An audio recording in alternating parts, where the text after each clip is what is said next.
In this lesson, we shall focus on calculus and limits, right? And we shall solve a wide range of problems, right? Some of the problems we've already solved in our previous discussion, and we just kept them here. And there are some problems that we have separated for practice purposes, and there's some problems that we've made sort of available for you to try. I was taking here, taking the kinds of problems that you need to try, for example, so that you're in a position to sort of understand what is happening. As a matter of fact, I gave some of the problems as homework, and as a matter of fact, then some of the problems could actually therefore be attempted, and it is therefore extremely important to ensure that obviously you are able to practice and understand these problems very, very well. So did you try the problems? I would like to ask to discuss some of the problems. Like, for example, number 18. Number 18. Right, so number 18, for example, is the limit. As x approaches infinity of e to the power x minus x squared. Did you think about this one? Mhm. Right, I'm just going to comment on it, the limit. Okay, what do you think is the answer?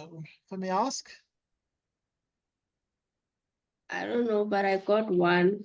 Okay, that's fine. We're practicing. So as this approaches infinity, okay, you do the top, but now the top is going to be infinity minus infinity, and this is indeterminate. Okay, so the top is indeterminate, and therefore, obviously, there are a couple of other things that we can do to deal with the top.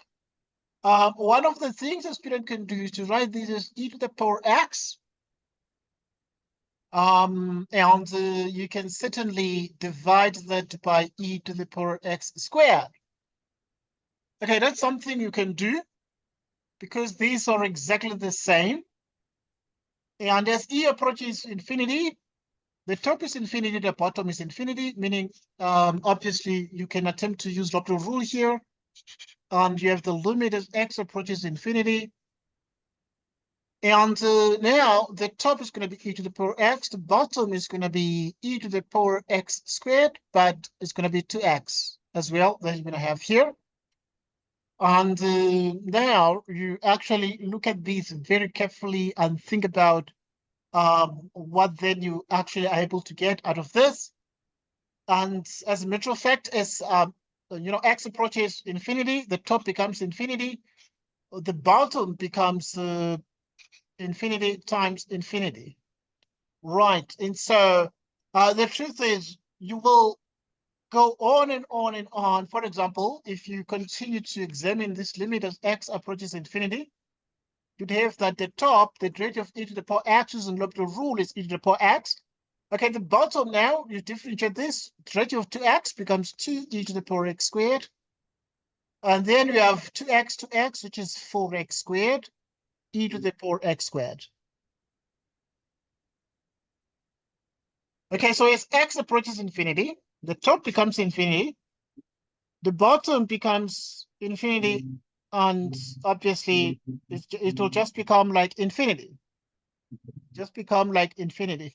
So as a consequence then, the question is, how far would you get with this? But also, what is the answer to this? Right, there's something you will realize. And the realization at this point is that this limit here will be such that the top is going to approach infinity, but the bottom will approach infinity much faster, and therefore the result becomes 0. It is like 2 divided by infinity. which becomes 0. Just some number divided by infinity, because the infinity at the bottom is so huge. It's so big that the result obviously would therefore become 0. So in essence, what this means is a student can be able to get these straight away by saying you have the limit as x approaches infinity of e to the power x minus x squared. Okay, one student can look at the fact that it's x minus x squared, but the x squared as x approaches infinity is going to be much larger. So it is like e to the minus infinity, because this infinity is very large, like saying 2 minus 8, it's a minus 6. So it's minus infinity, e to the minus infinity, which is e to the infinity, which becomes 0. So, I mean, there are a couple of schools of thought on this one. And you can actually obviously be in a position to reason this out and think and see how best this can be interpreted. Any question on this particular question, and what do you think obviously about this approach, or any suggestions that maybe you have a different suggestion, maybe you have a different one, and you're like, okay, but yeah, I'm thinking of this. Right. Do you have your take on it or nothing? Okay, because please come again. I have nothing. Okay, that's fine. That's fine, because you see, we are learning here, right? So as we are learning, we make sure that we get the most out of our learning. So, and we want to make sure that we get the best we can actually be in a position to most certainly achieve here. Okay, so we are so good, so good, so good. Right. And so now, what then happens? How would you say, what do you think the answer is to number 15, the limit? The limit as x approaches pi from the left of the natural log of the sine of x. What do you think the answer is to that one? Out of curiosity. Have you Is thought it about it? undefined? Please come again. I got undefined. Yes, it is certainly undefined. It is certainly undefined. Why? Because, okay, there are a couple of things here. So you would look at the graph of y equals the natural log of x. Okay, y equals the natural log of x. This graph here is such that it is like this, but at this point it is 1, and here is what? It's x is 0. Okay, good. So yeah, I'm trying to describe this so that you can obviously they have a conclusion about what is happening. Okay, here is this graph here, and this is the graph of y equals the ln of x, natural log of x. Okay, and then now I want us to examine this graph of the natural log, because this is the natural log function, but or sine x, but we're looking at the natural log of x to start with. Now, this natural log here, x is 0, but x is 1.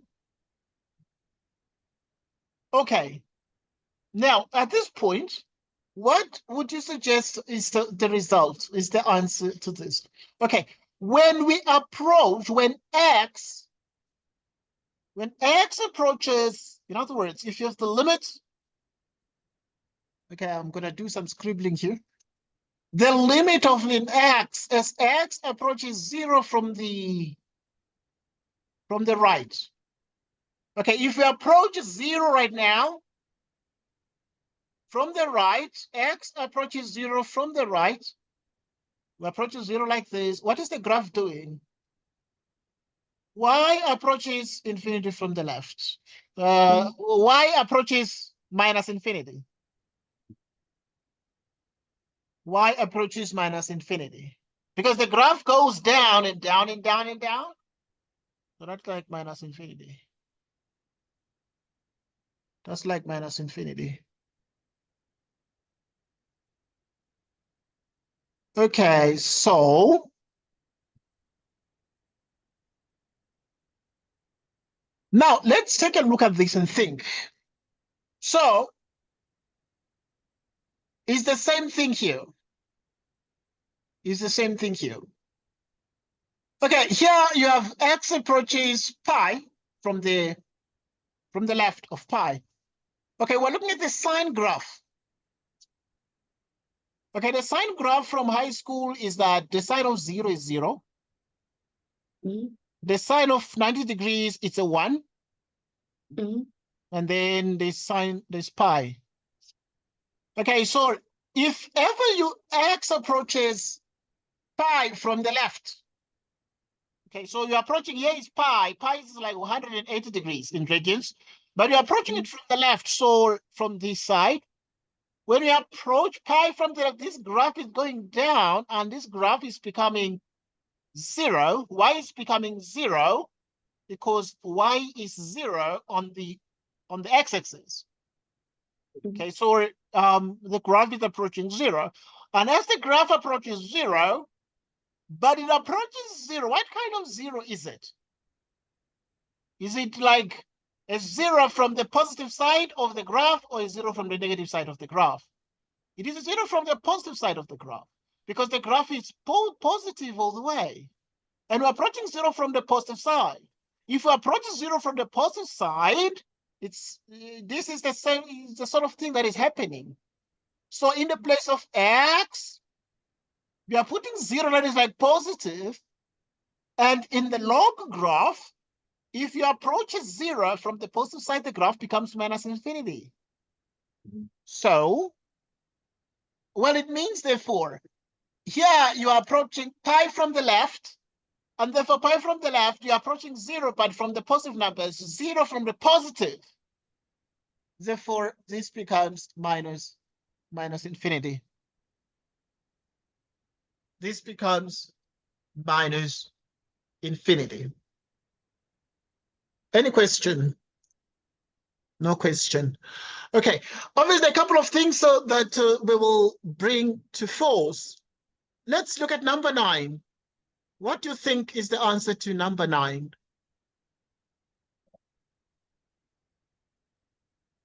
I'm giving you some good. Okay, let me refresh your mind with number 8. Can I give you number 8 first?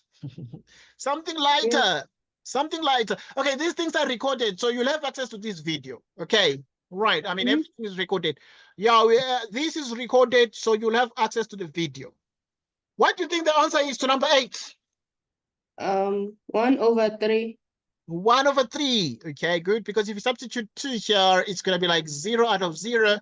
So if you want, you can use L'Hopital rule and take the limit as t approaches 2, which means you have 2t divided by 3t squared is t approaches 2, which is 2 times 2 divided by 3 times 2 squared, which is 4 divided by 3 by 4, which is 12. Did you get 1/3? Yes. Okay, well done. Number 9. What do you think about number 9? Number Positive 9. infinity. Positive infinity. Positive infinity. Right. Well done. Well done. Right. Very, very well done to you. Number 12. What did you get? 1/6. 1/6. Okay, you rationalize here because this is going to be 0 out of 0. So you rationalize and you multiply by 3 plus the square root of 2 plus 4. You divide these by 3 plus the square root of 2 plus 4. So t approaches 5. 9 minus t plus 4 divided by t minus 5. And you have actually 3 plus the square root of t plus 4. And this is therefore the same as the limit. T approaches 5. The 9 minus 4 is a 5 minus t. Divide everything by t minus 5, which is 3 plus the square root of t plus 4, which is the limit. T approaches 5. And then you have t minus 5 divided by t minus 5. 3 plus the square root of t plus 4, like this. Okay, so this t cancels out. It's minus 1 at the top. As t approaches 5, this is going to be 3 plus 3. Right, so what did you get? Minus 1 over 6. Okay. Did you get a minus or a plus? Anyway. I got a plus. You got a I plus. forgot the minus sign. Okay, so I mean, which one is which? Is it the plus that is correct here, or is it the minus that is correct? What do The you think? minus. The minus is the correct one. Mm. Okay, I'm just looking to see because we can make a mistake. You know, I mean, it's possible to make a mistake. Okay, let's look at the next question. All right, let's look at the next question. Right, so we're going to have the next one. Okay, now we have these ones. We have these ones. Okay, sometimes the limits can be obtained from graphs of functions. Okay, so you can really have to obtain limits from graphs of functions. Now, let us look at this particular question about the graphs. Okay, find each limit or explain why it does not exist. Let us look at A Roman figure 1. The limit of f of x as x approaches 2 from the right. What do you think the answer is to that one?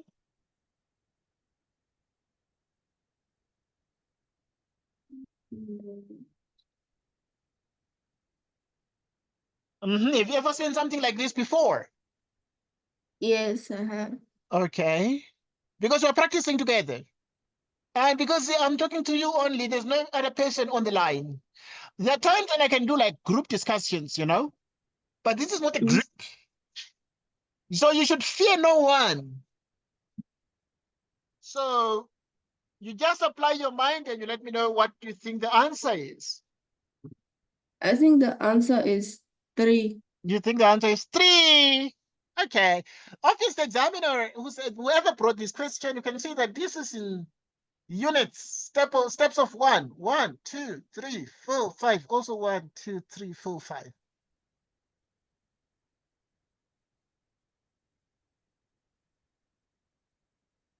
So x approaches 2 from the right of f of x. When x approaches 2 from the right of f of x, where is 2? Where is x equals 2? So this is 1, this is 2.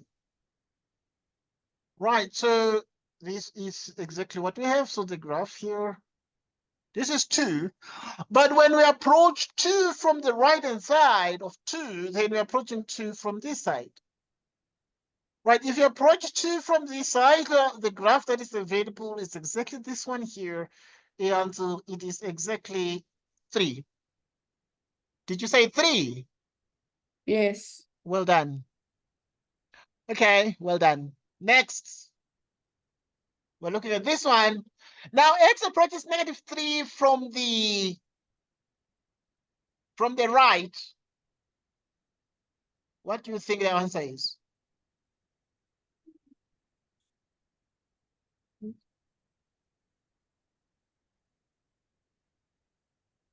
What do you think the answer is? 0. Okay, that's fine. I've not done it, but I'm going to check. I'm going to check if this is true. Okay, when we approach -3 from the right, okay, now this one here is like -1, -2, -3. And we're approaching -3 from the right. Right, so we're approaching -3 from the right. So this is -3, and we're approaching it from the right here. And you can see that the function approaches 0. Excellent stuff. Excellent stuff. 0. Well done. Let's try the next one. So now if we are to say Roman figure 3, x approaches -3. Yup. X approaches -3. So we're looking at the limit. The limit of f of x as x approaches -3. What is the answer here? Does not exist. Does not exist. Well done. Does not exist. Why would you suggest that is the answer? I agree with you. I mean, the answer is correct, but why? Just curious. Because the limit from the right as x approaches -3 and the limit from the left as x approaches -3 are not the same. I know the same. Well done. Okay, good. Now the limit as x approaches 4. So we're right now doing the limit as x approaches 4 of f of x. Okay, x approaches 4. 1, 2, 3, 4. As x approaches 4, this one, what do you think the answer is to this one?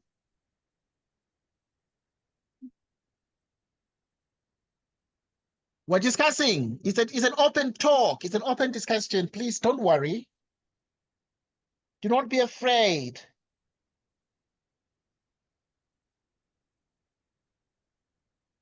Right, do not be afraid.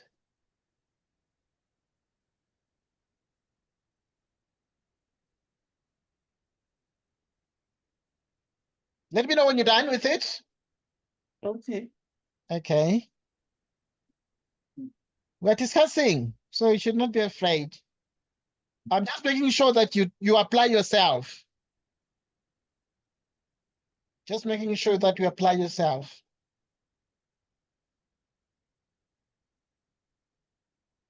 The limit is close to 2. The limit equals 2. Excellent stuff. Well done. Because if you approach 4 from the right, you can see that it is 2 here. But if you approach 4 from the left, it's also 2. So yeah, it is exactly 2. Okay, let's look at the next question. Okay, now we're looking at fifth Roman figure. The limit of f of x as x approaches 0. What's the answer?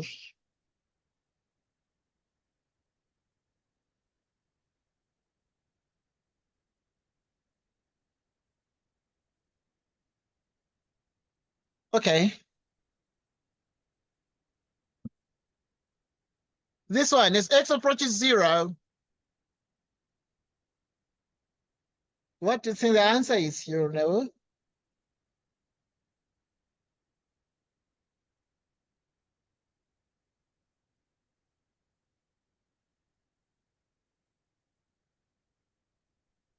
Positive infinity. Positive infinity. Let's check. As x approaches 0, right, as x approaches 0, obviously 0 can be approached in several ways, either from the left or from the right along the x-axis, because we're dealing with x approaching 0. As x approaches 0 from the right, what happens? X approaches 0 from the right, the function approaches infinity there.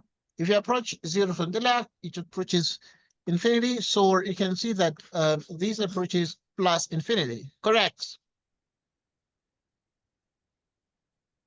Next point. This one. The sixth Roman figure, if you have the limit of f of x as x approaches 2 from the left, what do you think the answer is?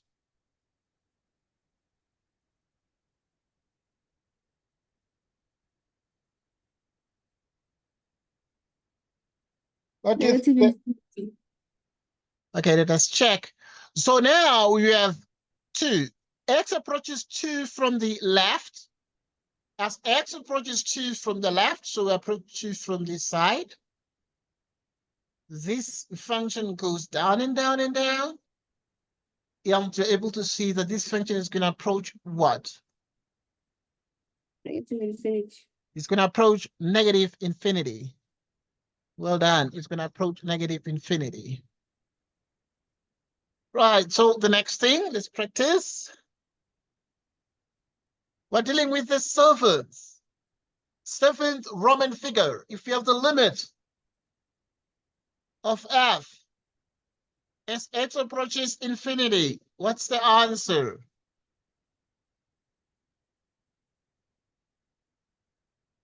Your thoughts? 0.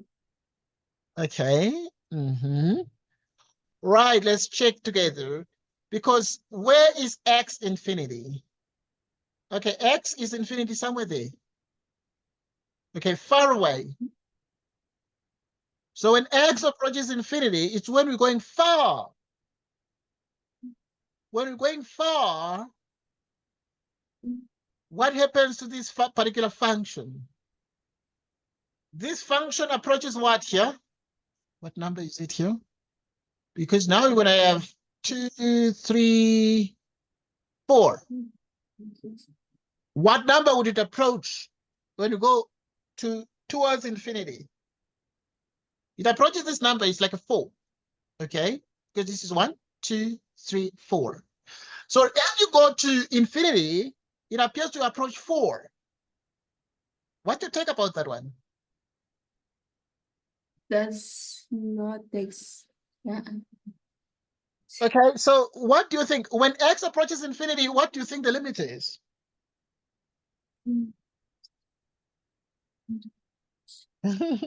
We're discussing, remember? It's not a wrestling match.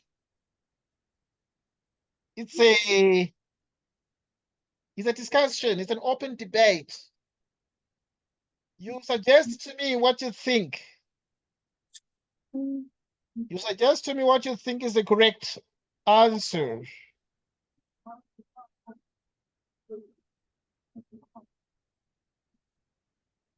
Yeah. So when x approaches infinity, what would you think this is approaching? Remember, we're talking. So you should not be afraid. The limit does not exist. The limit does not exist. Why would you think the limit does not exist?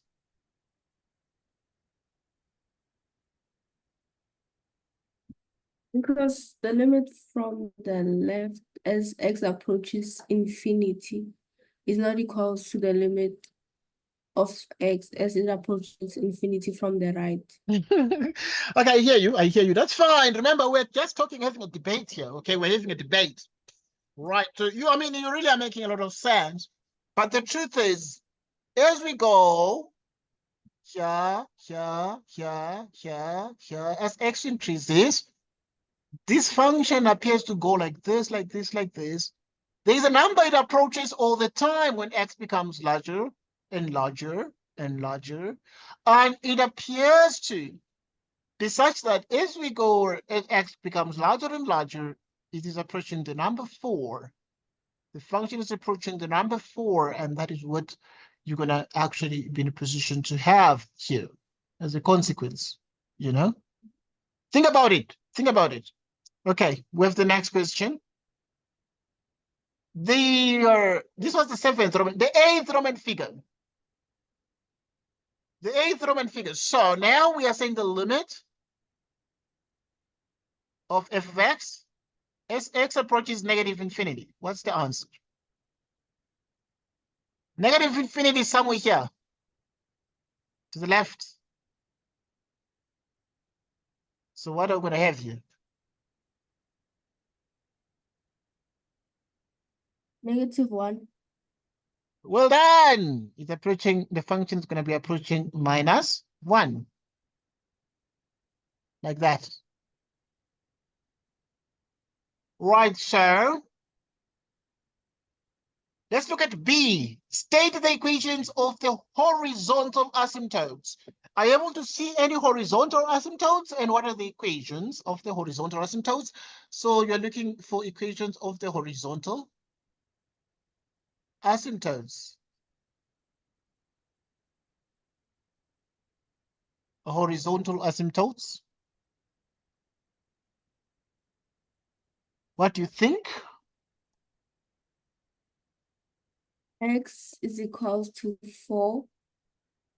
Mm-hmm. X is equals to -1. X. Okay, but those must be horizontal asymptotes. Because if we have 1, 2, 3, 4, x equals 4, x equals 4 is a vertical line. But we're looking for horizontal lines. Because horizontal asymptotes are horizontal lines.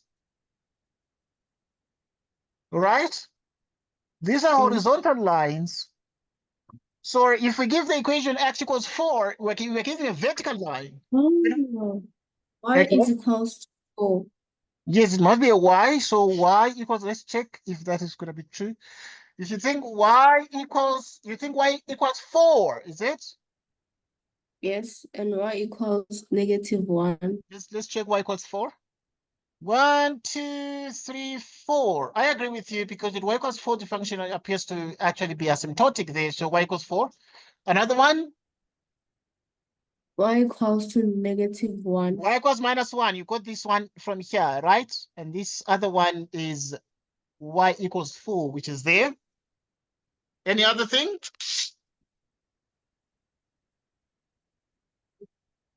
Are they all? We need to check. I mean, are we done with him? Can you find any other horizontal asymptotes? Any others? No. Nothing. Right. So we do not have any other horizontal asymptotes there. That is so true. That is so true. Okay. Any other any vertical asymptotes?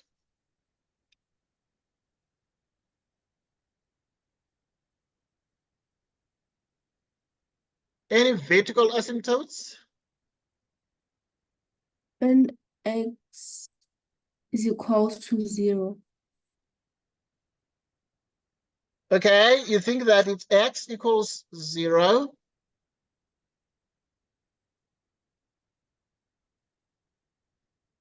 Right, so yeah, x equals 0 is a vertical asymptote. Because here, this one, right? This one is asymptotic because the function sprawls towards infinity there, so x equals 0. But is it all? And x is equals to 2. And x equals 2.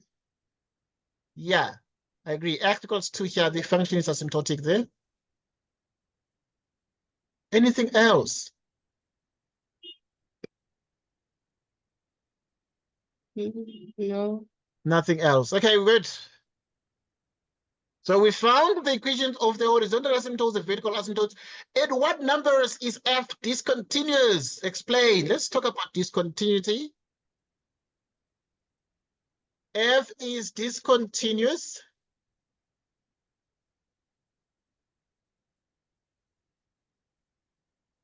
At what numbers?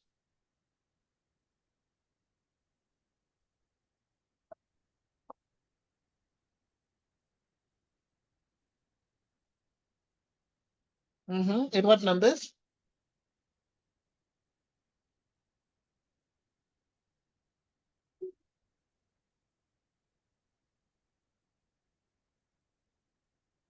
At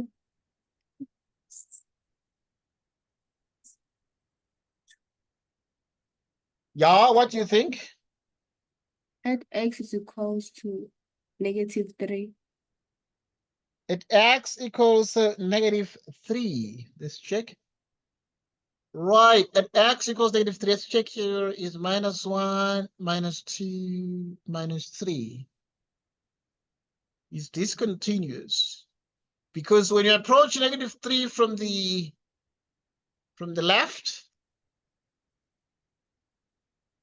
okay, if your x approaches -3 from the left, what we're able to get, okay, from the left, from this side, you really can see that the function approach is what?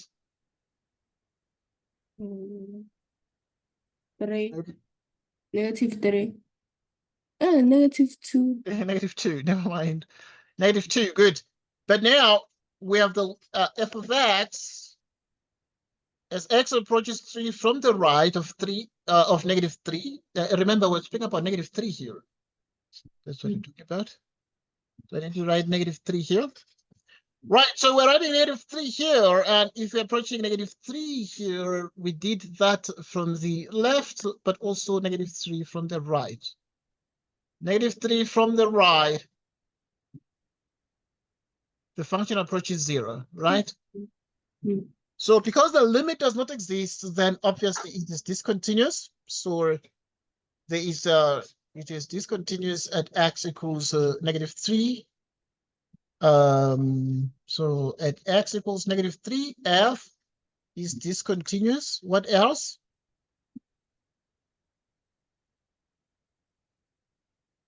And x is equals to 2. Okay, let's check, because you have 1, 2 here. From the left of 2, you have -infinity. So you have the limit of f of x as x approaches 2 from the left. From the left, 2 from the left, it becomes -infinity. But if you have the limit as x approaches 2 from the right of f of x, 2 is this one from the right, the function approaches what? 3. 3. Well done. Approaches 3. Because of this, obviously, then we say that the limit does not exist. So the limit does not exist. Okay. So now that is what we are able to see here. But yeah, it's something that's very, very interesting for us to observe. And right. What about if x equals 1, 2, 3, 4? What about if x equals 4? What is happening there? I mean, is it discontinuous or not? Just curious. Hmm. Yeah, just curious. At x equals 4, It's continuous it's continuous. Why? X because equals 4. The question I'm asking is f continuous there? Okay, so we ask the question, is f continuous or not? Is f continuous? Is f continuous at x equals 4 or not? Yeah, so what do you think? it's not continuous. It's not continuous. Why? Because we're having a debate, we're having a discussion here. Because the function values are defined at x equals to 4. What is undefined there? The y value. The y value. What is the y value at x equal to 4? In other words, what is f at 4? It's undefined. It's Oh undefined. no, it's 1. Well done. It is 1. It is this one, isn't it? At x equals 4, because 2, 3, 4. At x equals 4, the function is 1. But the limit of f of x as x approaches 4, what is the limit? It's 2. Well done. The limit is 2, because you can do the left and the right, right? Okay, you can do the limit as x approaches 4 from the left, which is 2. The limit as x approaches 4 from the right. Okay, from the right, then it is also 2. Okay, so is it continuous there or not? At x equals 4. It's continuous. Okay, so it is not continuous because this limit is not equal to the function, because continuous means that the limit must be equal to the value of the function at that particular x value. I'm just going to write a sentence here. So the limit is not equal to f at 4. Okay, the limit is 2, but the value of the function is 1. Because if it's continuous, it must mean that f at 4 is the limit of f of x as x approaches 4. Continuous means that if you take this limit, you can just replace x by 4 so that it becomes f of 4, and these things are equal to each other. But here, they're not, because f at 4 is 1 and the limit is 2. And therefore, the conclusion is therefore that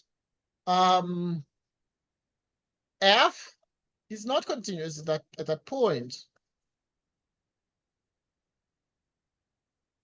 F is not continuous at x equals 4. F is not continuous at x equals 4. So obviously we're looking at what numbers is it discontinuous. So in other words, 4 is one of those numbers where it is discontinuous, okay? It is one of those numbers where it is discontinuous. Okay, let's continue. Now, let's do an example here about some other limit laws. Right, we're interested in finding the limit of the function f of x plus 5 times g of x as x approaches -2. And the question in example 1 says, use limit laws and graphs of f and g in figure 1 to evaluate the following limits if they exist. Okay, if you look at part A now, we have the f of x plus 5g of x. From the graph, we are able to see, because it's f and g, so first from the graphs of f and g, we see that the limit of f of x as x approaches -2, okay, what is the limit? Is it correct to say it's 1? I want us to check this. Is it correct? You say when x approaches -2 is -1, -2. When x approaches -2, what is the value of the function? What do you think?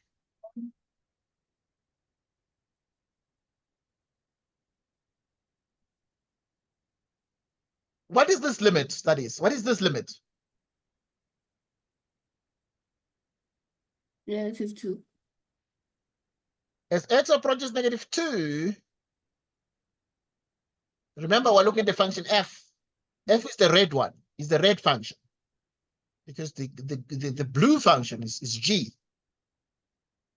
So looking at f now, as x approaches -2, the value of the actual the function gets closer to 1. So indeed it is 1. I'm just checking this here. But now the limit of g of x approaches -2 for g. This is g. But when x approaches -2 from the left or from the right, the value of the function is actually a -1. You agree? So you have a -1 there. Therefore, now if we want to find the limit using the limit laws, which says that the limit of a sum is the sum of the limits. The limit of a sum is the sum of the limits, so that if you have the limit of a sum of functions like this, it becomes the sum of the limits altogether. So that then in the end, what you're then getting here, you have f of x plus 5g of x. So take the limit of f, but this 5 is a constant. So there's a limit law that says that this constant can be taken outside. You can just remove it and like factor it out. And we factored out 5 because it's a constant. And therefore we have this. The limit of f of x is x approaches -2. That limit is 1. Okay, the limit of g as x approaches -2, it is -1. So that we have 1 minus 5, it's a -4. Any question? No. Okay, good. I want us to try B. What do you think the answer is to B? Now, here is B. In B, we're interested in knowing this one. Okay, the limit of f of x times g of x. What do you think the answer is here? The limit of f of x times g of x. What do you think the answer is here?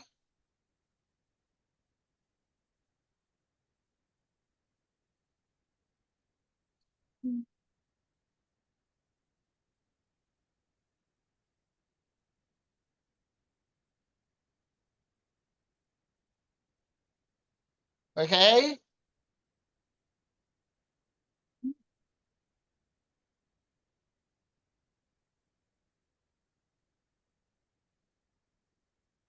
Okay.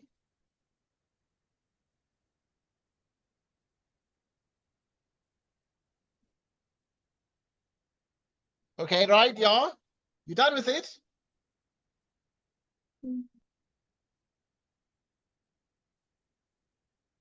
-4. -4. Okay, you might be right. Let's check. I've not done it, but we can check. So we're going to do the limit as x approaches 1 of f of x times g of x. As x approaches 1, we have f of x times the limit as x approaches 1 of g of x. What is the limit of f of x as x approaches 1? Okay, so this limit of f of x as x approaches 1. From the left or from the right? 2. And f is a reddish function. So, and we're able to see that it is what here? 2. It is 2, right? Now, looking at the g function, the blue function, when we approach 1 from the left, so we're looking at the limit as x approaches 1 from the left of g of x. What is the answer from the left? -2. Is -2. What about from the right? -1. Yeah, -1. So what's the answer? So obviously this limit here does not exist. Yes. So this one here does not exist. So this one does not exist. You agree? Does not exist. Yes. Right. So yeah, because these are different for g, for the function g from the right of 1 and from the left of 1. Okay. Right. Let us look at C. This is recorded, so you'll get like everything that you are seeing here. All right. You'll get to see it again. So should not worry even if I move forward.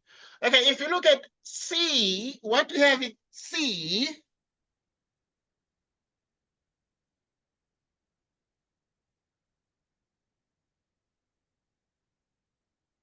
What do we have at C?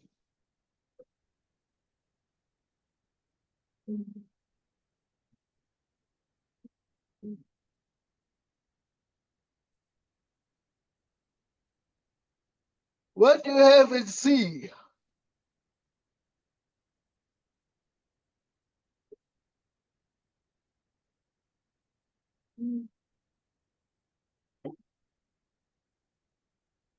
Is it too difficult?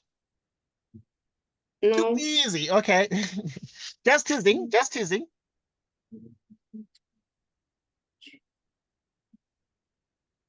Just teasing.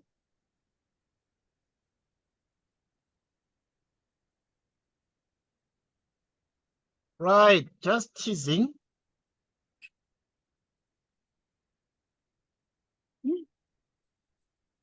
Okay. It's an interesting one. Too easy. Infinity. Okay, let's see what you're getting there. So obviously what you have here is the following. So you have the limit of f of x divided by, that's not what I want to write. So what I want to write is that here we have the following. So we have the limit as x approaches 2 of f of x divided by g of x. And so this is going to be the limit of f of x as x approaches 2. The limit as x approaches 2 of g of x. Okay, now if you have this, the limit as x approaches 2 of f, what do you get it to be? Okay, because this is x is 1 and x is 2 here. So, okay, let's do it. The limit as x approaches 2 of g. It's 0. It's 0. And the limit as x approaches 2 of f is what? 1.3. Yeah, definitely. That's fine. Okay, then x approaches 2, you can see that is 1 point something, about 1.3. It's okay. So obviously here you have some number and you have some constant.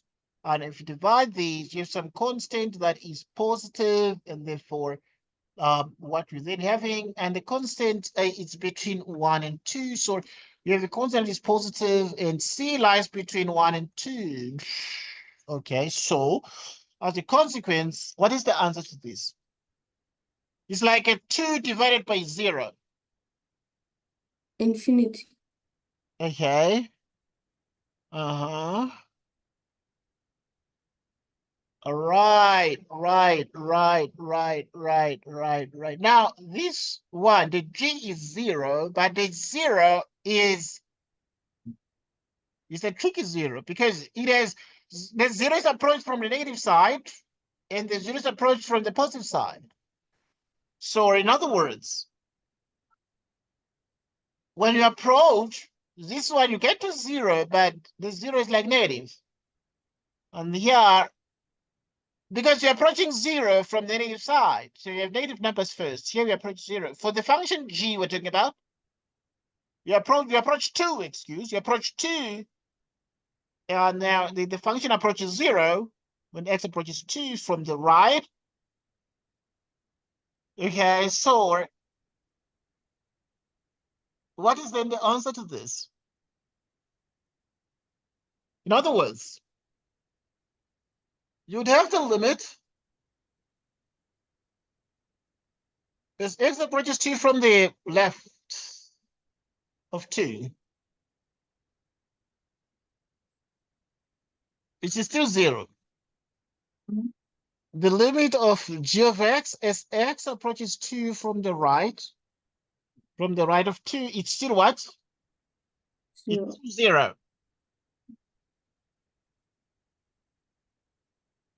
So what then exactly is happening here?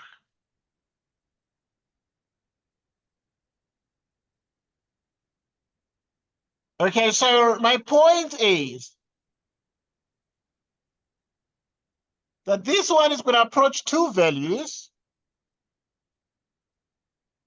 It's going to approach 2 values. So when you're going to do the limit is the limit of f of x as x approaches 2, you divide by the limit of g as x approaches 2 from the left. Okay, when x approaches 2 from the left,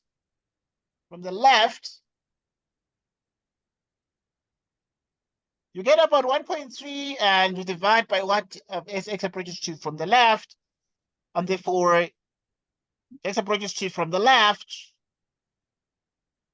is like a 0, but it's from the negative numbers. So it's 0 from the negative, and therefore this is minus infinity. Mm. Okay, it's 0 from negative. It's not just 0, but yeah. And then now you're going to do the other one. You have the limit of f of x as x approaches 2. So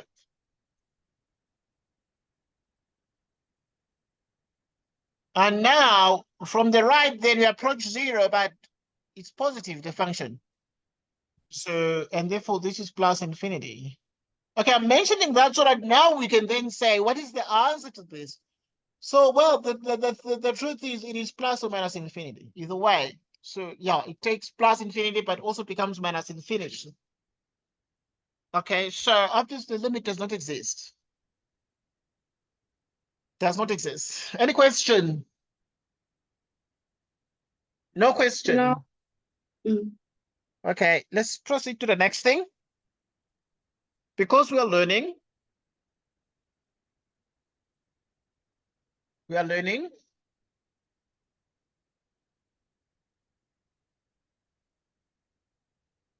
We are learning. Let's look at the next thing.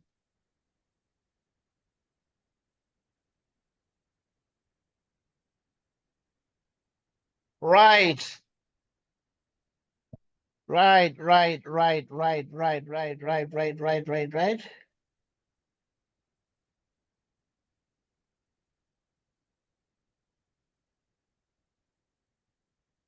So you continue.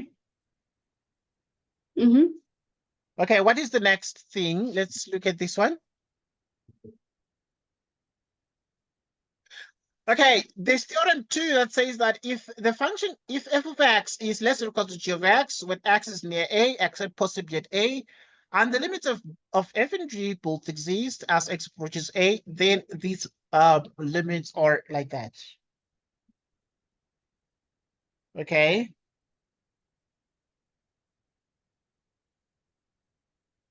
Now the squeeze theorem. Have you ever heard of the squeeze theorem? Yeah?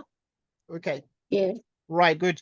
So if f of x is less or equal to g of x, less or equal to h of x when x is near a, except possibly at a, and this limit of f of x is equal to the limit of h, is equal to L.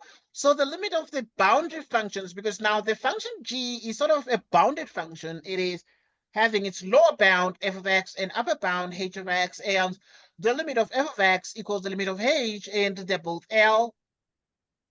Then the limit of g, the function in the middle, is exactly what? It's L.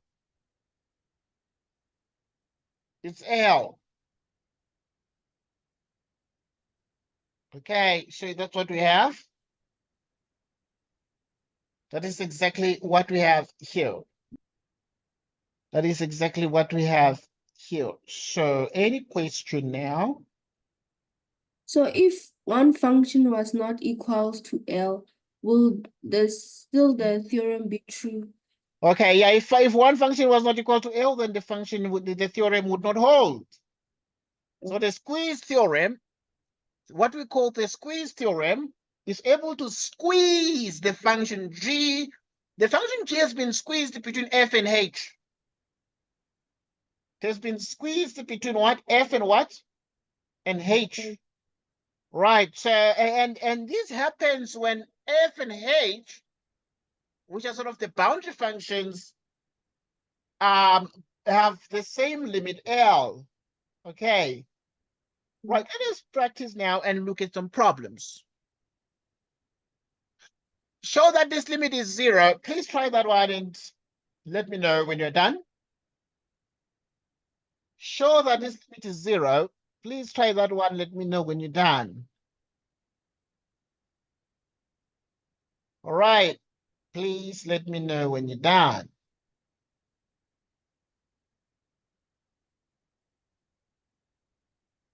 Right. Please let me know when you're done.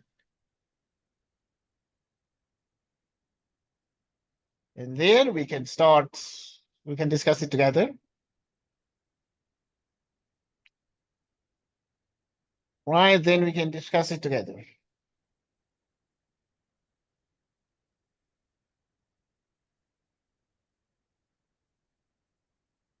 We can discuss it together.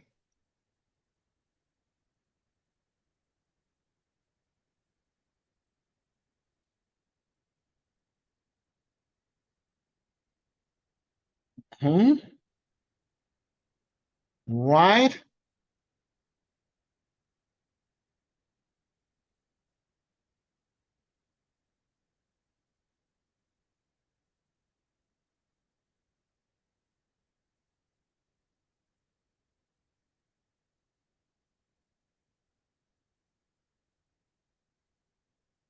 Right. So we continue.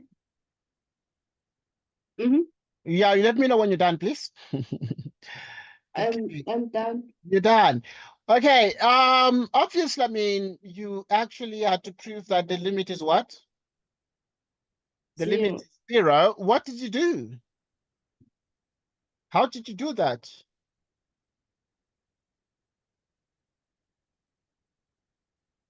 I want I to know what. set Yes. the limit, Yeah. x squared sine of x Yeah. 1 over x Yeah. is less or equals to 1. Yes. So first we say that the sine of 1 over x lies between -1 and 1. Mhm. Or we can start by really saying that sometimes we write a little bit more. Okay, we start and say the sine of 1 over x is less or equal to what? Is this equal to 1? Okay, so Mm. if the modulus of the sine of 1 over x is equal to 1, then it's the same as this one here. Okay, and you multiply it by x squared so that you have minus x squared is less or equal to x squared, the sine of 1 over x, and multiply it by x squared here. And then you have the limit of minus x squared. We have the limit as x approaches 0 of x squared, the sine of 1 over that. The limit is that of x squared, and this is exactly 0. This limit here, x squared, this sine of 1 over x, 0. Okay, because now this is like the L. The limit here is L, the limit here is L, and therefore it means the limit as x approaches 0 of x squared, the sine of 1 over x, this limit equals 0. Okay, so that is sort of the idea. I'm sure you did something like this, correct? Mhm. Okay, good. Yeah, that is sort of the squeeze theorem. Right. That is the squeeze theorem that we have here. So we have the next thing. Okay, we've gathered some other problems on the squeeze theorem that you'd need to learn. Okay, let's look at number 39. In number 39, you have that the function f of x is bounded by the limit for x minus 9. The upper boundary is x squared minus 4x plus 7 for x greater equal to 0. Find the limit of f of x as x approaches 4. So what do you think?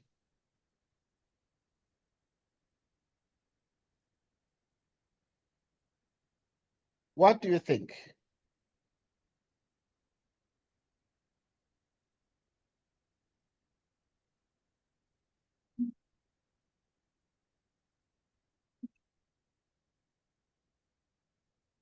What do you think?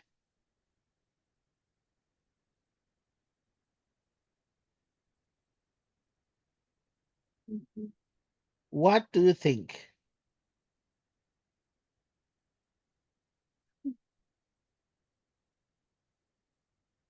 Please let us know when you're done. Okay, sorry Oh, if you can't see.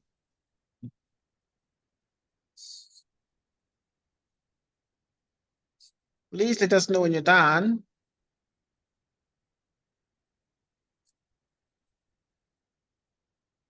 Okay. Please let us know when you're done.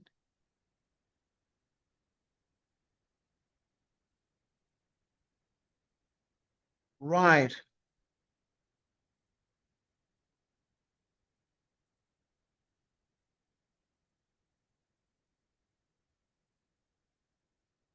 Okay.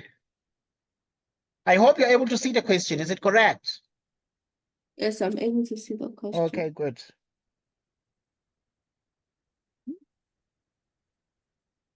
Right.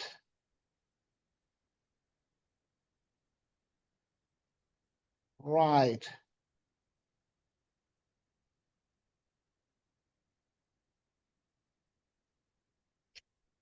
Right.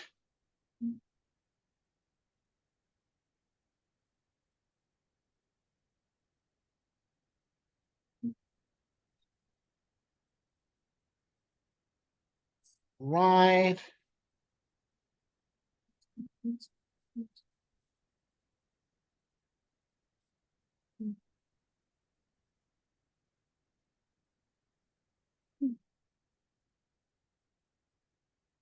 Okay.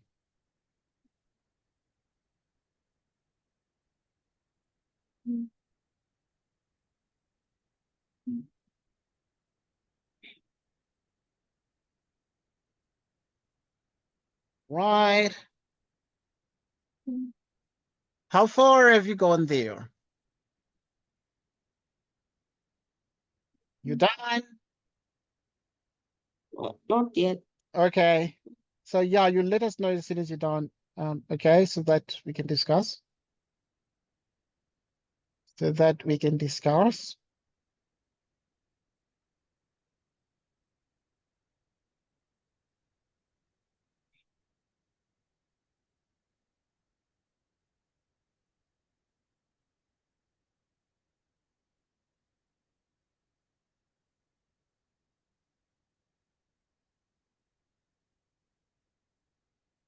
I got the answer to be 7. Okay, that's fine. Let's check it together. So obviously at this point, you actually have that the function f of x is actually less or equal to, so you have 4x minus 9, and this is less or equal to x squared minus 4x plus 7. So this is sort of what you're getting, but we take right now, we continue to take the limit. Right, so we take the limit as these things happen.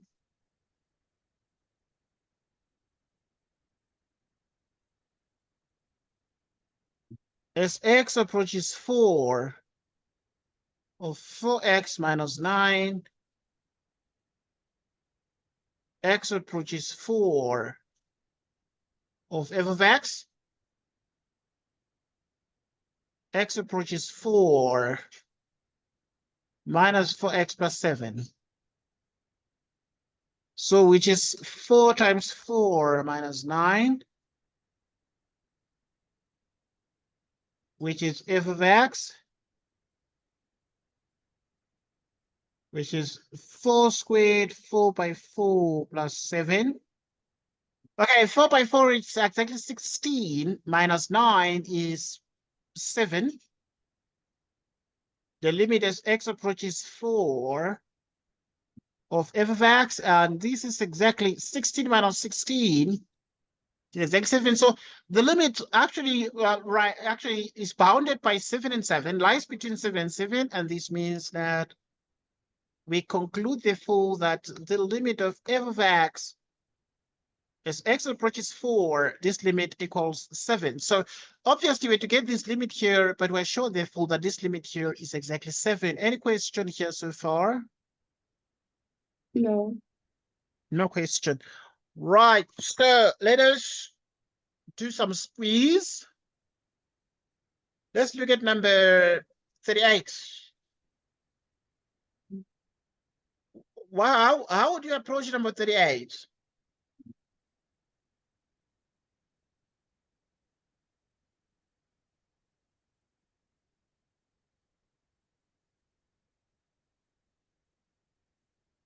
How would you approach number 38?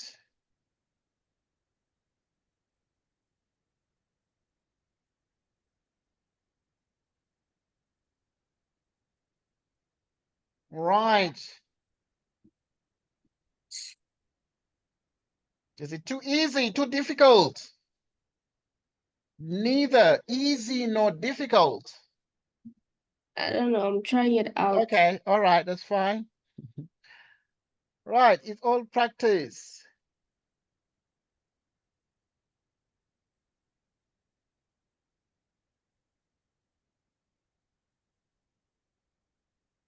Right, it's all practice.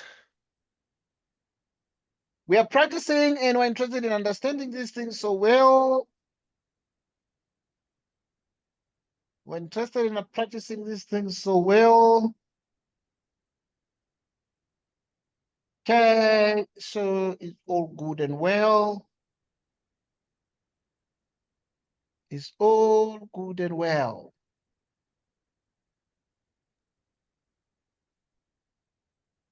It's all good and well.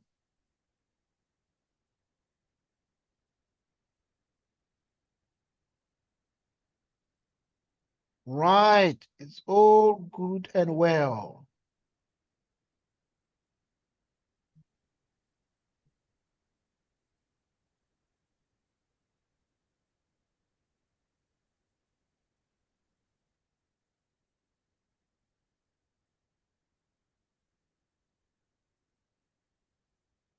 All good and very well.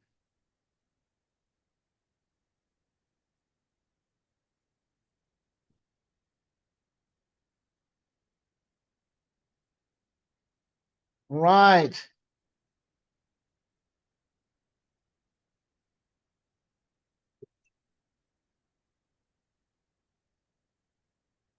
Yes.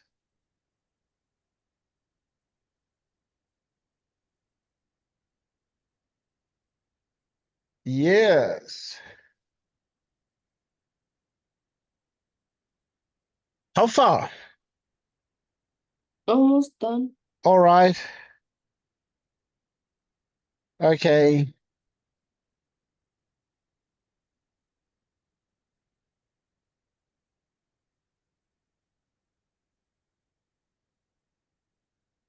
Right.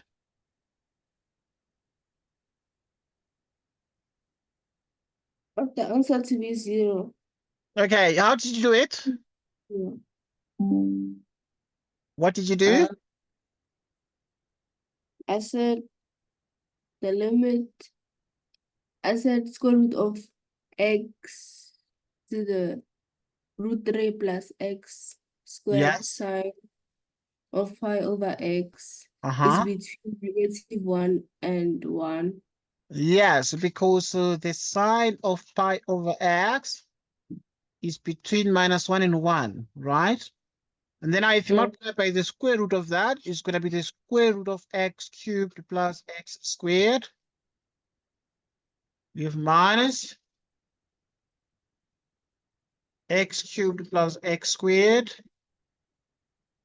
The sine of pi over x cubed plus x squared. The limit as x approaches 0, x cubed plus x squared. The limit as x approaches 0 of x cubed plus x squared. Okay, and also here you'd have the sine, right? So you'd have the sine here, the sine of pi over x. X approaches 0. Okay, this limit, this one is going to be 0. The limit as x approaches 0 of x squared plus x cubed plus x squared. The sine of pi over x, and this is 0. So you see the limit lies between the two, so we have the limit x approaches 0 of x cubed plus x squared, which is the sine of pi over x, and this limit is what? This limit is 0.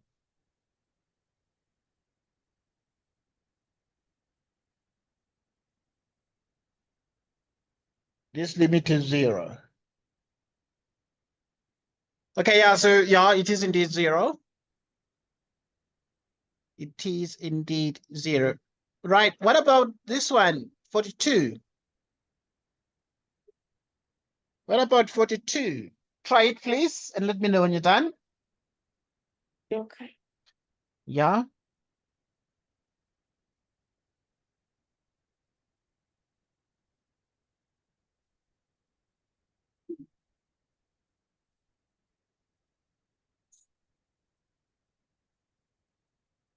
Right.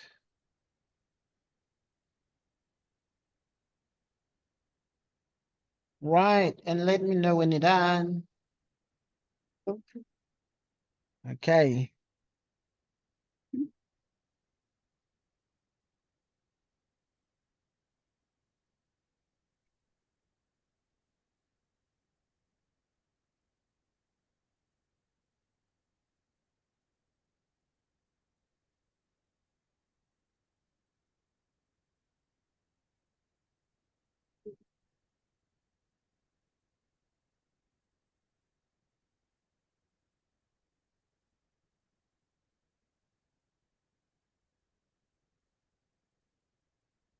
Okay.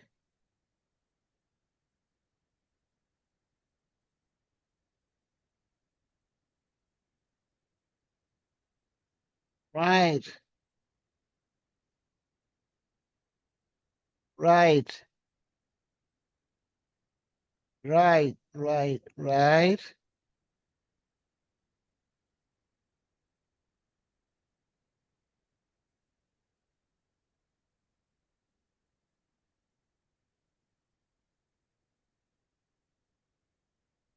Right.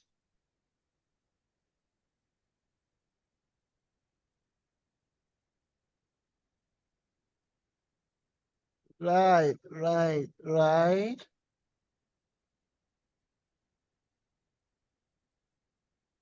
Mhm. Okay. Okay. Okay. Okay. Let's see what you're getting.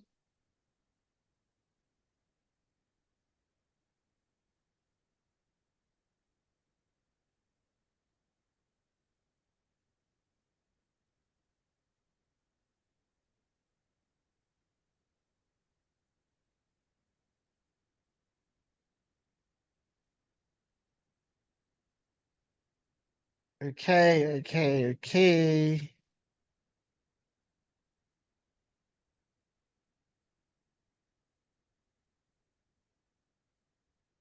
Right. Right. Right. Right. Please let me know when you're done. Okay. Mhm.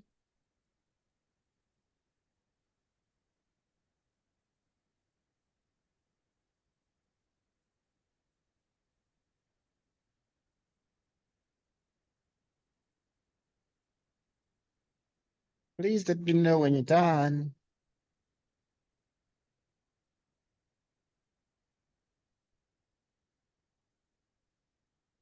I'm done. Okay, what did you get? 0. Okay. How did you do it? As a square root of x e to the power sine of pi over x is between -1 and 1.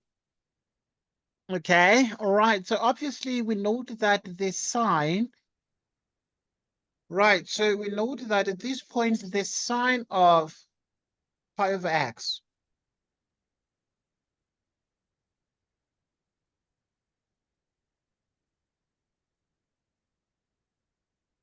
Okay, yeah, the sign of pi over x is between -1 and 1.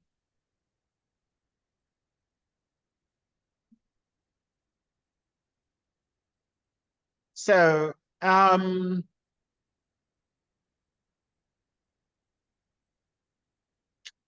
now what then happens here is that you can actually now we have the e of this. Right. So obviously if you had to compare the exponential function is an increasing function. So when x is larger, so you can do this. And this is true for an increasing function. So this is the graph of y equals e to the power x. And like this, and then you multiply by the square root.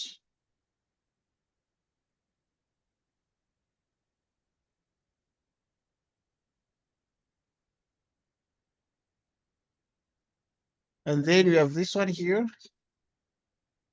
And then now you can just exponentiate like that because an increasing function, whenever there's a 1, there's a 2, at the 2, the function is larger than the 1 where the function is a bit smaller. So when x is larger, then the function also is larger, it's higher. And even if you go to 3 here, the function is going to be higher. So when these x values are larger, going to the largest one, then also the function also observes the same thing. So this function is said to be a monotone. It's said to be monotone increasing. Right, so the function y equals e to the power x is a monotone function, but monotone increasing function. Because of this, we take the limit, therefore, as x approaches 0 from the right of the square root, and take the limit, x approaches 0 from the right, which is pi over x. X approaches 0 from the right. So now this one is 0. X approaches 0 from the right of this one here. And this is 0. Okay, so which means x approaches 0 from the right,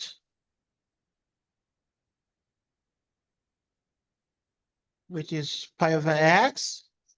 So this limit therefore is 0. Okay, because of these. So this is sort of how we do it. All right, so yeah. Can try number 41. Please try number 41. Okay. I know they're very similar. We're going to be moving to something different now. Okay, we're just spending time a bit on the what? On the squeeze theorem. Spending time on the squeeze theorem, then we're going to be moving to something else. Right. Right. Right, right, right, right. Right, right, right, right.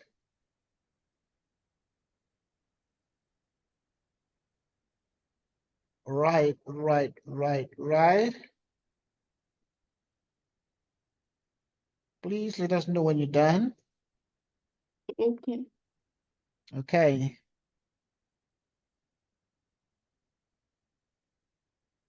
All right. All right.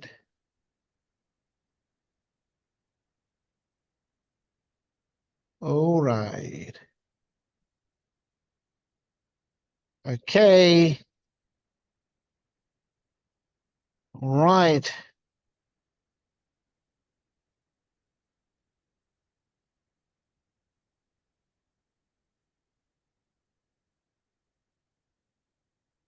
Um,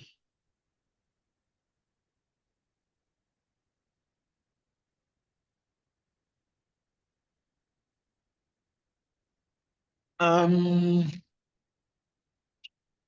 okay.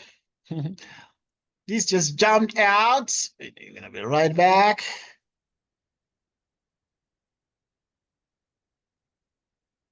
Right. So we right here.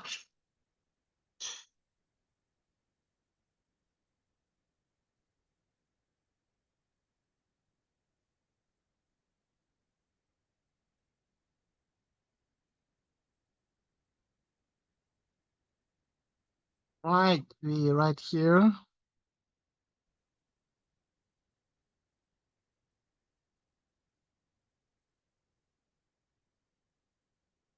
I'm done.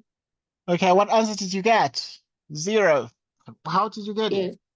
Yes. How did you get it? I said cos x to the power 4 cos 2 of over x is between -1 and 1. Yes, the cosine of 2 of x is between -1 and 1, and then we multiply it by x to the 4th power.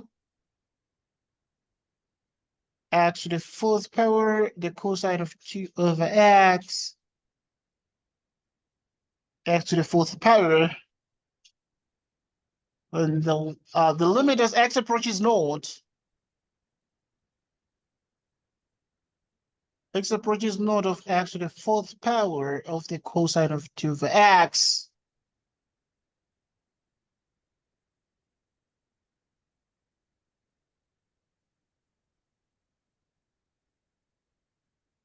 The limit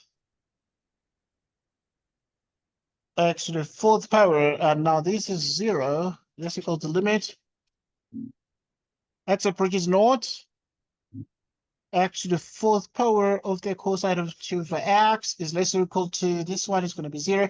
So both the limits are the same, 0, 0, both left and right. So if the limit is x approaches 0, x that, which is 2 over x.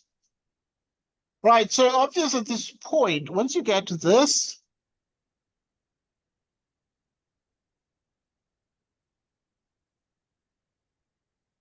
okay, we're good.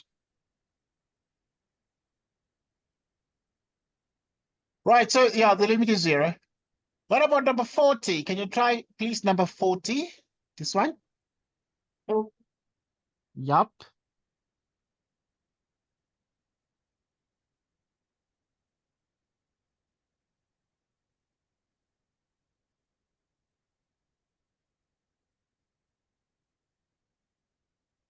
Right.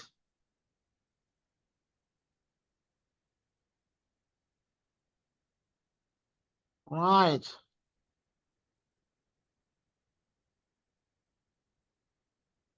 So please let us know when you're done. okay.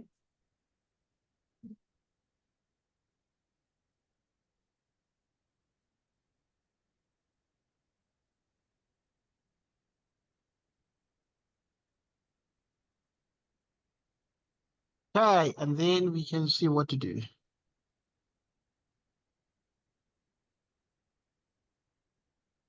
Then we can see what to do.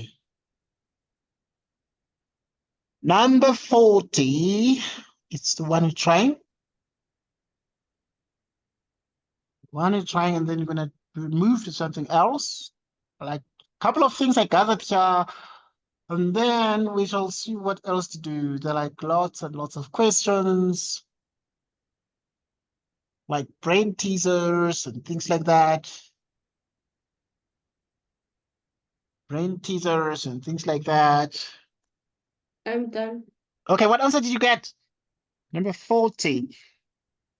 You got 2. Yes, Mm. it is, because now you have twice x is less or equal to g is less or equal to x to the 4th power, x squared plus 2.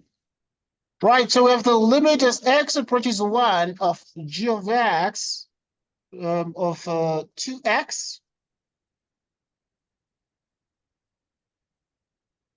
2x, the limit x approaches 1 of g of x. The limit x approaches 1 of x to the 4th power, x squared plus 2.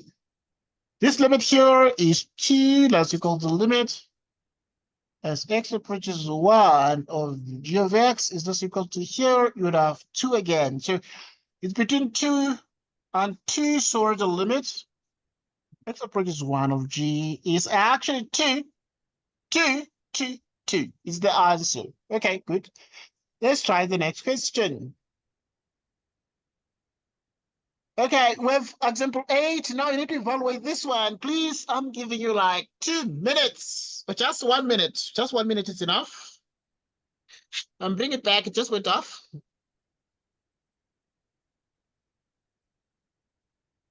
Bring it back, please try it. And as soon as you're done, please let us know.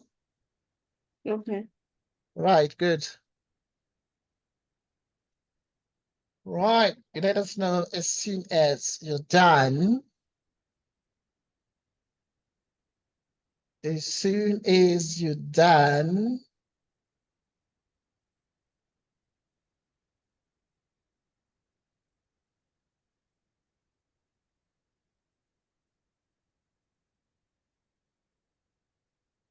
As soon as you're done.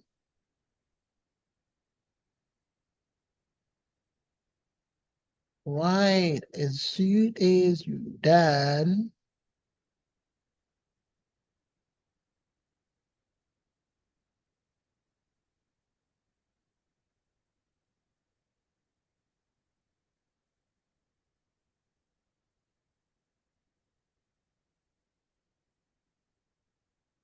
As soon as you're done, you say, okay, I'm done, and we mark and see what to do. We mark and see what to do. So you're trying this particular question and want to know what the answer is to this question. And we're practicing, and want to know what the answer is to this particular question. So this is so good. We need to evaluate the limit as x approaches 1 of what we call the arc trigonometric sign, the arc sign of 1 minus the square root of x over 1 minus x. 1 minus the square root of x over 1 minus x. 1 minus the square root of x over 1 minus x.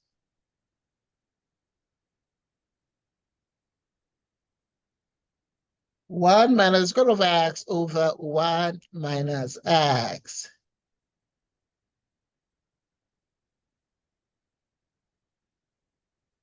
Right.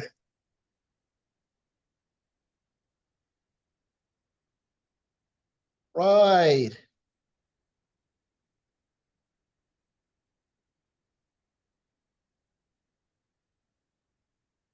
Right.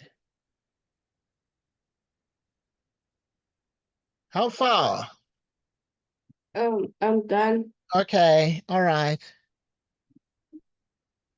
And then you let us know of the answer that you got.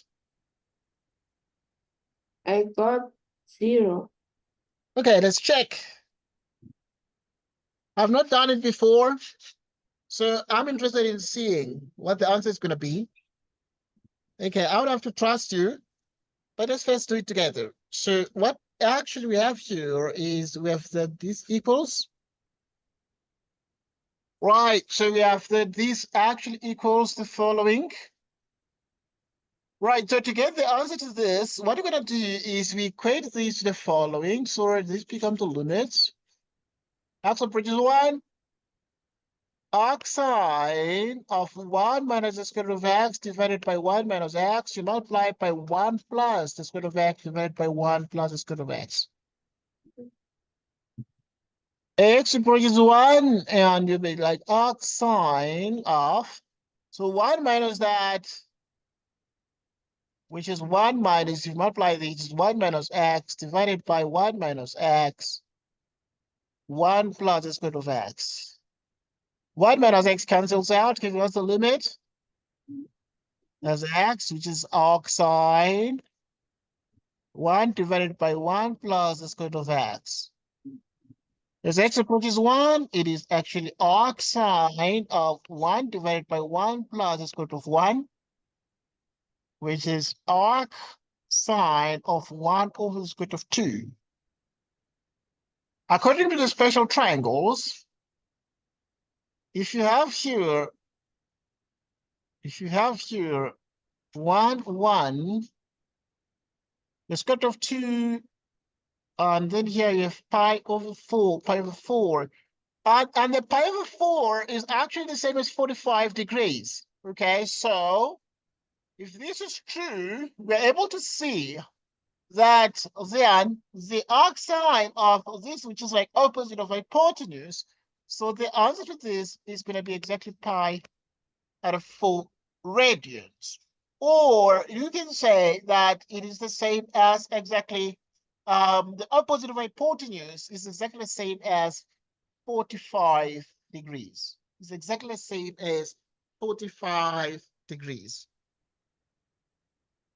It's exactly the same as 40. Any question there? Do you have any question, any remark, any contribution to make, just in case you're wondering how this particular problem has been solved? And this, the answer is pi over 4 radians, or it's actually the same as exactly 45 degrees.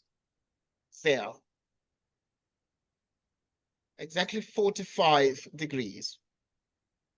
Any question? No. No question. Okay. There's a small typo. There's a small error. I'm glad I noticed it. Because the square root is on the 1. The square root is on the x. Square root is on the 1, so that you have, so that this is arc sine 1/2. Okay, so arc sine 1/2 is the same as what? Pi over 6. Pi over 6. Pi over 6 is like 30 degrees, right? Yes. Yeah, good. It's pi over 6, which is actually 30 degrees. Pi over 6 radians. So that's the thing, because then it's going to transform this triangle. Then the triangle we're going to need here is the triangle for the pi over 6, and the triangle for pi over 6 has pi over 6, pi over 3, square root of 3, 1, 2. Okay, so if it is opposite over hypotenuse, pi out of 6, then that's the answer. That's the answer.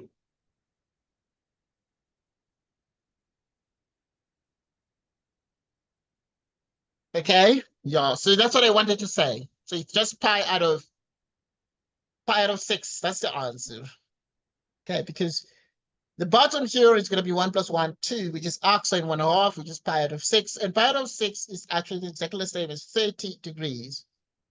30 degrees. Yeah. Any question here? Any contribution here, Akahan?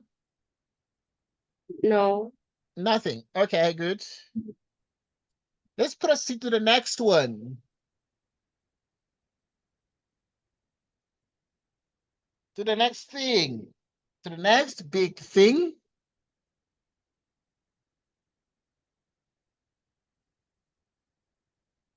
Okay.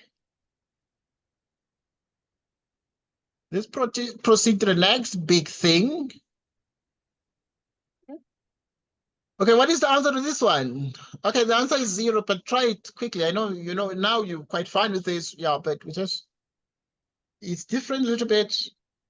Yeah, I mean we did not do this exactly. Right? Okay, but we're gonna use the squeeze theorem. Yeah, as usual. And please let me know when you're done with it. Okay. All right. Okay, and then we can see what to do. Then we can see what to do.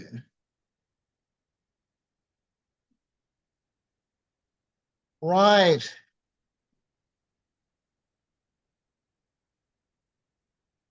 Right. Right. We can see what to do. Can see what to do.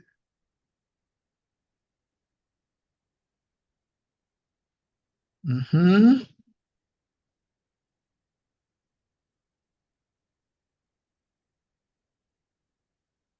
Right.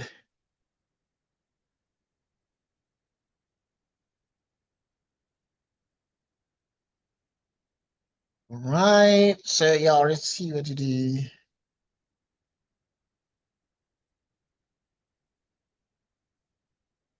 Okay, please let me know when you're done, Atlahang. I know it's easy.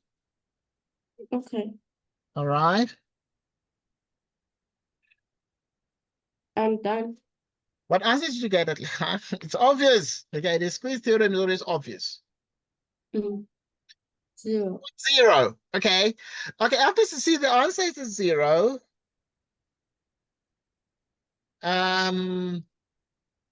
So if the answer is a 0 here, what did you do? How did you get it? I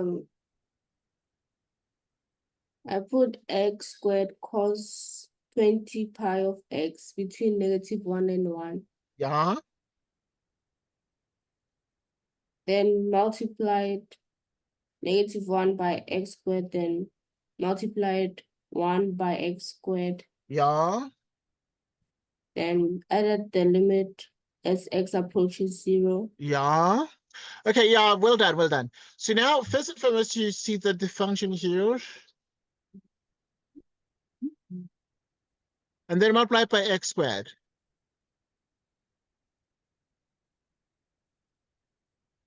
Twenty by x. Okay, now take the limit. As x approaches 0 of minus x squared. And you have here the limit. X approaches 0 of x squared cosine 20 pi x. The limit as x approaches 0 of x squared. And then this one is going to be 0. The limit as x approaches 0 of x squared cosine 20 pi x, 0. Okay, it's 0 both left and right. And therefore, the limit as x approaches 0 of x squared cosine 20 by x, this limit equals 0. So indeed you got a 0. Okay, so yeah, that's awesome. It's awesome news. Right, let's look at the next question. Any question first on this one? Any contribution? Maybe you want to add something? No. Maybe there is a typo that you noticed. So you can let us know if there's a typo. No typo. All right, so that's awesome, awesome news. Awesome, awesome news. So we move to the next question. Right, so let's move to the next one.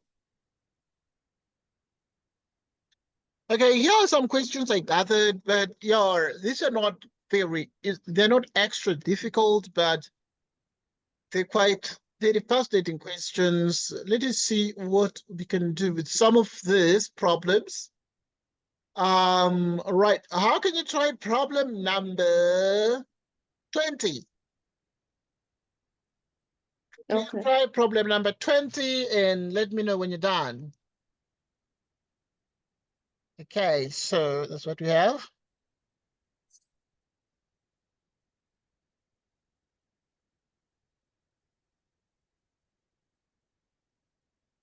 Please try problem 20.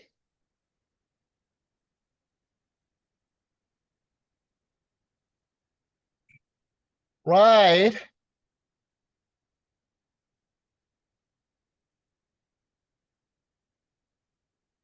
Right, right, right.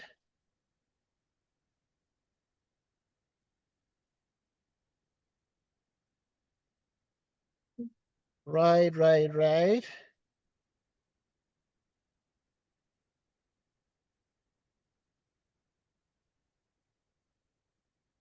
Okay, so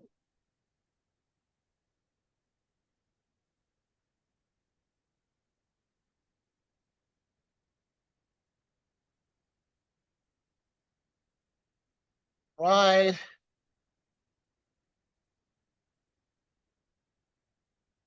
right, right, right.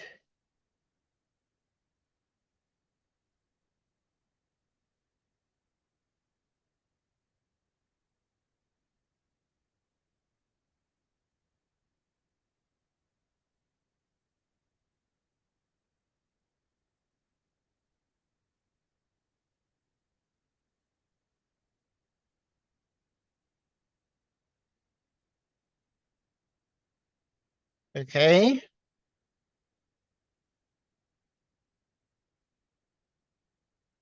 Right. Please let me know when you're done. Okay. All right.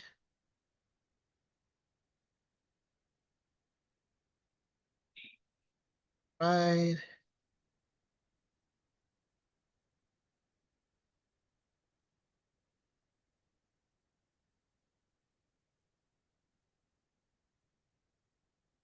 Right. I'm done. Okay, what answer did you get? 1/3. 1 out of 3. Let us check together. So, right, first things first at this point, what did you do? Maybe I need to first ask, what did you do here? I first substituted, then got 0/0. Yes, Then I factorized the denominator. auto the Yeah, denominator. yeah, Then cancelled out the common bracket. yes. Then I substituted, that got 1/3. Well done. Excellent stuff. The answer is 1/3 either way. It is 1/3. Even if you can use L'Hopital rule to differentiate, you will still get like 1/3. I actually obviously agree with you, but for the sake of completeness, we're gonna do it together as well. So, but in the meantime, let me see what else I need to give you. Let me see what else I need to give to you to see what best you can do here. Right, I just wanted to comment on the problem number 20. I'm going to use a different approach. We have the limit as u approaches -1 of u plus 1 divided by u cubed plus 1. This is the limit as u approaches -1. So this is exactly u plus 1 divided by u plus 1. Then you have u squared minus u plus 1. Okay, the u plus 1 cancels out, and this gives us the limit as we approaches -1. Okay, substitution gives us 0/0, and that means it's necessary to do something, and the something that has been done here is a factorization. So that you have this, which is minus that squared, minus that plus 1.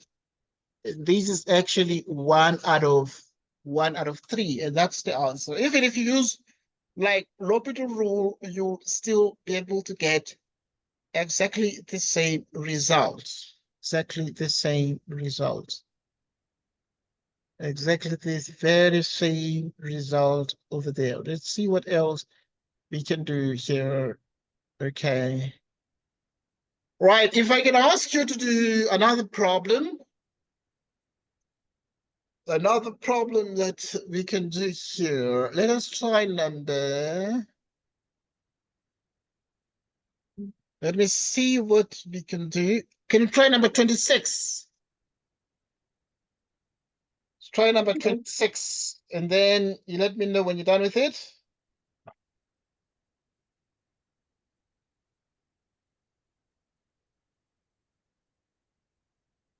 Let me know when you're done with it.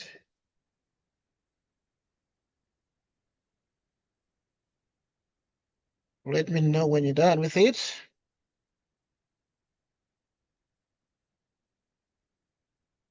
Right.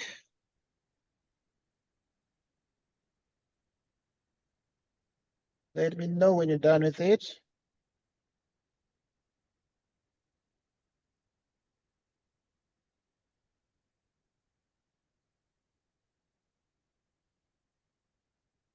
Right.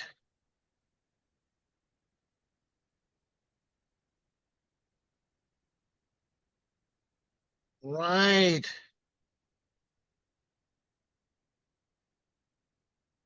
Righty, righty, righty, righty, righty, righty, righty, righty, righty. Okay.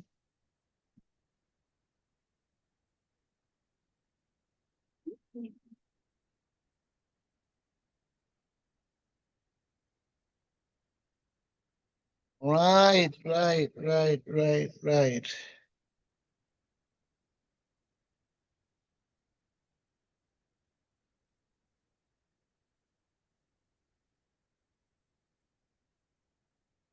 Right, right, right, right, right, right.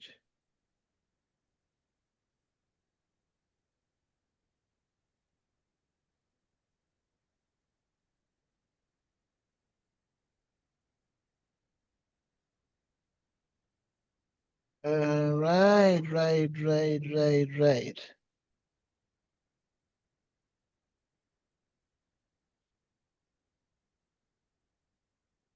Right, right, right, right. Okay, please let me know when you're done with it. Okay. Okay.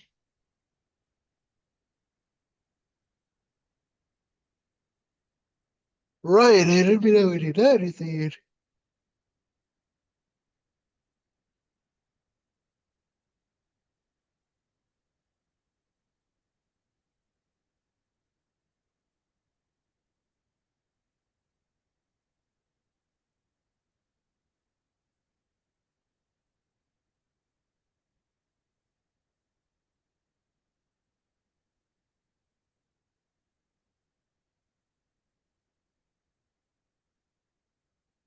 Right.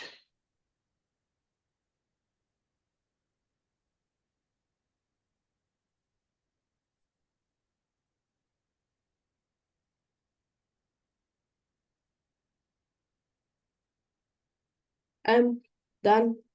What answer did you get? -1/4. Negative. How did you get it? Mm, Just curious. I always ask how, okay, because that sort of gives me, I said yeah, 1/the bracket of -2 plus h yeah, plus 1/2 yes, divided by h. yes, yeah, Then I simplified 1/bracket of -2 plus h plus 1/2, okay, which I got h over -4 plus 2h. Then I multiplied 1/h. yes, Then I got h over h into -4 plus 2h. yes, Then h and h cancels. Then I got 1/4 plus 2h. yeah. Then the final answer was -1/4. Well done. Okay, yeah, I believe you. I trust you. So you have this and it is divided by h. Right, one way you can do this is to, as you're narrating, there are many ways to do this particular problem, but you can write it as 1/-2 plus h, like this. You multiply by 2 minus 2 plus h, 2 minus 2 plus h approaches 0, 2 plus minus 2 plus h, 2, okay, multiply this by that. This by that is going to be like a 4. Okay, there are many ways, but this is just one way to do it. And then you have 4 here minus 2 plus h. This is the limit, which is h. Okay, let's see what we get here. Divided by 4 minus 2 plus h.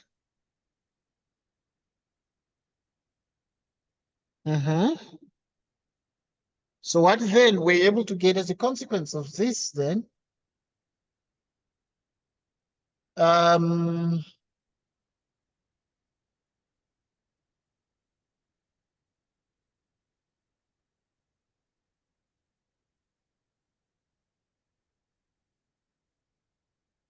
right,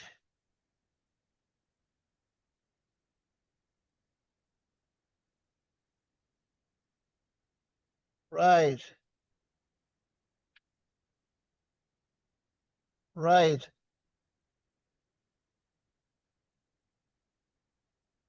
Right, right, right.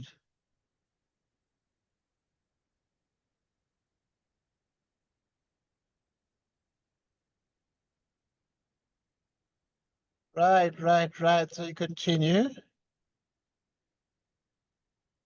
We continue. Right, we continue. Right, so I mean, you look at this very, very carefully and you're thinking about this. You're thinking about this. So, I mean, if you look at this, we're thinking very, very carefully about it. And we are determined to, right, we're determined to get the result out of this. And if we are determined to get the result out of this, and we know, therefore, that you have -2 plus that. And so what exactly is then the final answer to this question? What do you think? We're concluding it right now, but I know that you're thinking.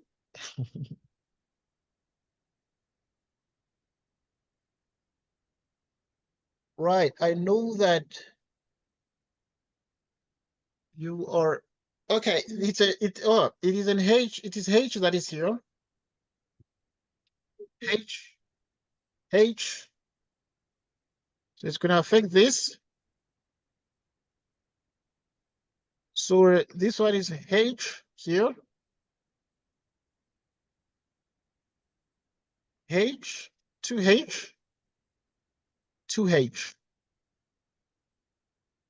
All right, so if the limit as H tends to 0, H cancels, giving us 1 out of 2 minus 2 plus H. As H approaches 0, this is 2 minus 2 plus 0 minus 1 over 4.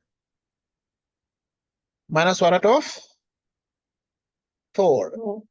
Okay, yeah, that is the answer. Minus 1/4. Okay, and that is fair what you got, right? Mm-hmm. Okay, now the rest of these problems, I think that you can just use them to practice, practice, practice, practice, practice. But most of which therefore have become much simpler. What else? What kinds of problems you'd like us to do? And I think that that becomes sort of the question. Because there are many things we are yet to do on limits and derivatives, you know. So have you done the mean value theorem? Yes. Okay, there's something called the mean value theorem. There's something called Rowley's theorem, and many other theorems.